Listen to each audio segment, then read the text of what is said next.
100 দিনের টাকা দেবেন, কিন্তু কিভাবে দেবেন সেই টাকা?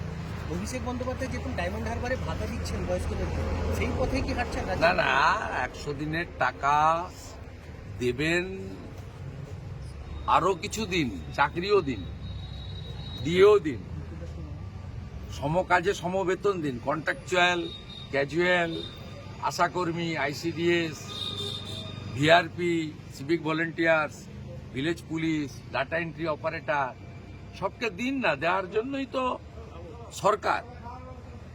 কিন্তু এই যে ঘোষণা, এর মধ্যে কতগুলো অন্তর্নিহিত উদ্দেশ্য রয়েছে।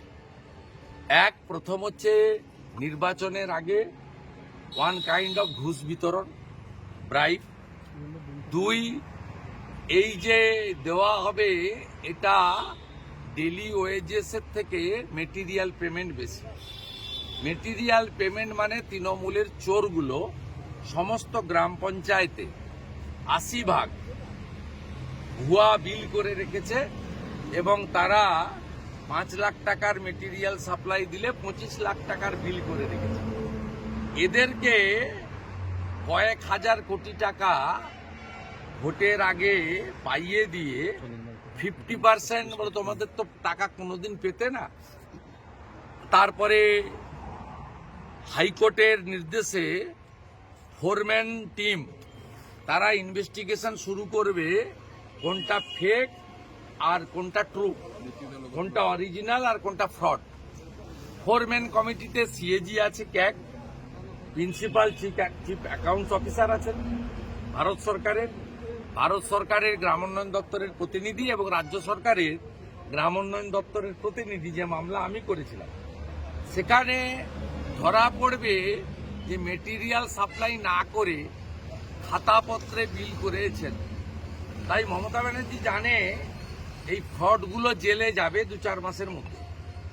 কারণ তদন্ত রিপোর্ট যখন জমা পড়বে, তখন এটাও একটা বড় দুর্নীতির মতো, রেশন স্ক্যামের মতো, টিচার রিক্রুটমেন্টের মতো, কোল ক্যাটেল স্ক্যামের মতো বড় স্ক্যাম হিসেবেই আসবে।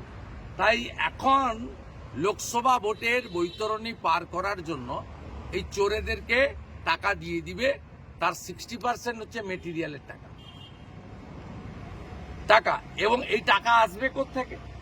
গতকাল আমি আশঙ্কা করেছিলাম যে ডিআর লটারি বা মদের রাজস্ব যে সংগ্রহ হয়েছে সেখান থেকে দেবে, কিন্তু অর্থ দপ্তরের লোকেরা আমাকে নোট পাঠিয়েছেন আজ সকালে। ওনার ভিতরে তো আমার লোকজন প্রচুর। তারা বলেছেন মুখ্যমন্ত্রী 7 তারিখের আগেই একটা 7,000 কোটি টাকার অ্যাডিশনাল লোনের প্রেয়ার করতে বলেছেন। 7,000 কোটি টাকা অ্যাডিশনাল লোনের প্রেয়ার করার জন্য বাজেট সেলকে বলেছেন, এবং এইটা লোনটা তিনি নেবেন, যেহেতু লোনের সিলিং এখন বেশি। কিন্তু এর ক্ষতিটা কি হবে? রাজ্যের ঋণের পরিমাণ বাড়বে, এবং আগামী অর্থবর্ষে বেতন থেকে লক্ষ্মীর ভাণ্ডার, বার্ধক্য ভাতা থেকে শুরু করে গ্র্যাচুইটি, প্রভিডেন্ট ফান্ড, পেনশনার্সদের টাকা, ওল্ড এজ পেনশন, এবং যে স্কিমগুলোতে রাজ্য সরকার নিজেরা চালায় অথবা ম্যাচিং গ্র্যান্ট দিতে হয়, যেমন 951 কোটি টাকা পরশুদিন এসেছে জল জীবন মিশনের।